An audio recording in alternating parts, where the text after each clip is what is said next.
दरम्यान काँग्रेसची भूमिका ही वेगळ्या विदर्भाला पाठिंबा देण्याची आहे, पण स्वस्त प्रसिद्धी करता राज्यातले नेते अखंड महाराष्ट्राचा ठराव आणण्याच्या तयारीत आहेत, अशी आगपाखड विलास मुत्तेमवार यांनी केली आहे. ते नेमकं काय म्हणाले बघूया.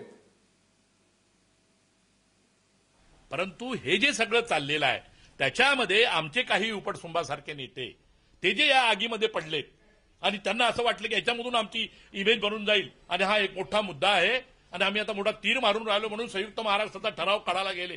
अरे महाराष्ट्रामध्ये राहतून का मोठा दुसरा अजून तुम्ही ठराव करणारा? ठराव करायचा असेल तर विदर्भाचा करा.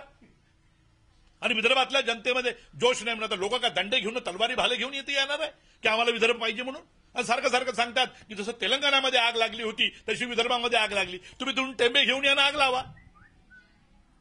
म्हणजे लोकांना मारून लोकांनी शहीद झालं पाहिजे. तिथे 1200 लोक मेले, इथेही 1200 लोक झाले पाहिजे. त्यानंतर तुम्ही विदर्भ देणार आहे? हा प्रश्न आम्हाला मोदीचाही आहे, देवेंद्र फडणवीसलाही आहे. आणि जे लोक आता समोर निघालेले आहेत महाराष्ट्राचं संयुक्त महाराष्ट्राची पैरवी करासाठी विदर्भाचा विरोध करतात त्यांनाही आमचा प्रश्न आहे.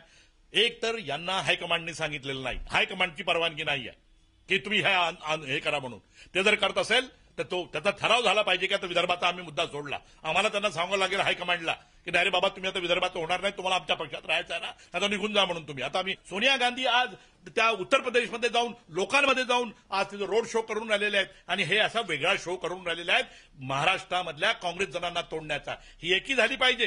तर दुसरी गोष्ट अशी, राणे असतील, विखे असतील किंवा पृथ्वीराज चव्हाण असेल, या लोकांना विदर्भाशी काही घेणदेण नाही हो. म्हणून आम्ही पहिल्यापासून बोलत आलेलो आहोत, विदर्भाबाहेरचा कोणत्याही पक्षाचा नेता वेगळ्या विदर्भाचा विरोध करत असेल ते आम्ही कधी मनावर घेत नाही. यांना आमच्याबद्दल प्रेमच नाही. यांनीच तर आम्हाला लुटलं, यांनीच तर आम्हाला मागे ठेवलं. ते काय बोलणार आहे आता ते? आणि आम्ही यांचा विरोध करतो, यांचा निषेध करतो आणि आम्ही सुद्धा हायकमांडला जाऊन सांगणार आहे की बाई यांची दुटप्पी भूमिका आहे, हे आम्ही सहन करणार नाही म्हणून.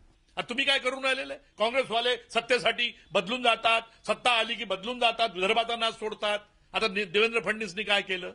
किती एक्सपोज झाला हा माणूस. कालपर्यंत पोपटासारखा विदर्भाच्या मागणीसंबंधी बोलणारा हा पोपट नाही, खोटा नाही, कावळा निघाला. हा कावळा होता आणि पोपटाचा रंग घेऊन बोलत होता. विदर्भ देणार, विदर्भ घेणार, विदर्भ देणार, विदर्भ घेणार म्हणून.